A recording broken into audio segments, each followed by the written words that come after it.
बदायूं के इस्लाम नगर थाना क्षेत्र में गांव अलहपुर मड़ैया निवासी किसान महेश का हत्यारा और कोई नहीं बल्कि उसकी पत्नी ममता ही निकली। पुलिस ने सोमवार को महेश हत्याकांड में सनसनीखेज खुलासा किया। पुलिस ने किसान महेश की पत्नी ममता को गिरफ्तार कर लिया है।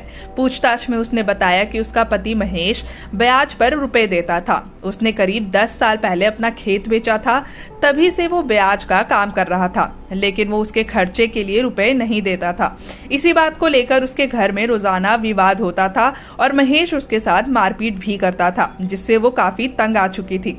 हत्या से पहले भी उनका काफी बड़ा विवाद हुआ था। पति ने उसके साथ मारपीट भी की थी। रात करीब 2 बजे उसने पति की फूकनी और सिलबट्टा से सर कुचलकर हत्या कर दी। अपने रुपए और जेवर भूसे में जाकर छिपा दिए। पुलिस ने पूरा माल जेवर बरामद कर लिया है।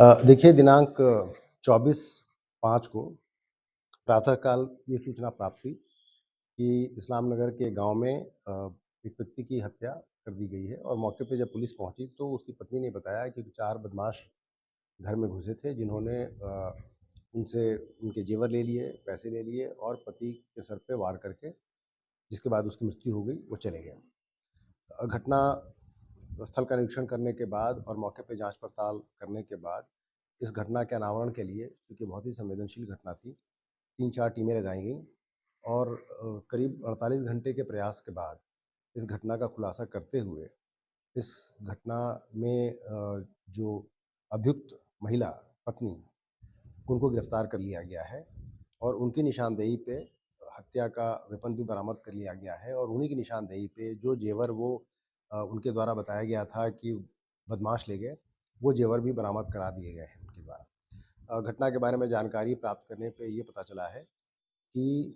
जो अभियुक्ता हैं, उनका अपने पति से पिछले 11 सालों से ज़मीन बेच करके जो पैसे उसने ब्याज पे लगाए थे, उसको लेकर के विवाद चल रहा था। उनका ये भी कहना है कि पति ने सारे पैसे दूसरों को दे दिए थे। घर में वो कोई पैसा देता नहीं था और उस बात को लेकर के घर में झगड़ा होता था। घटना की रात में भी जब पति वापस आया काम से, उनका इन्हीं बातों को लेकर के आपस में झगड़ा हुआ, जिसमें जो अभियुक्ता है उसने उनके सर पे लोहे की रॉड से वार किया और पति के गिर जाने के बाद दोबारा वार करके उसकी हत्या कर दी। और फिर अपना जुर्म छुपाने के लिए उसने एक झूठी कहानी बनाई, जिसमें उसने बताया कि बाहर से बदमाशों ने आकर के लूट-पाट के सिलसिले में पति की हत्या कर दी। घटना के खुलासे के बाद अभियुक्ता को गिरफ्तार कर लिया गया है और उनकी निशानदेही पे हत्या का वेपन और जो लूट-पाट के जो जेवर थे, उन्हीं की निशानदेही पे जो लूटे नहीं गए थे, उनके द्वारा छुपाए गए थे, वो बरामद कर लिया गया है। उनसे पूछताछ करके अग्रिम कार्रवाई की जा रही है।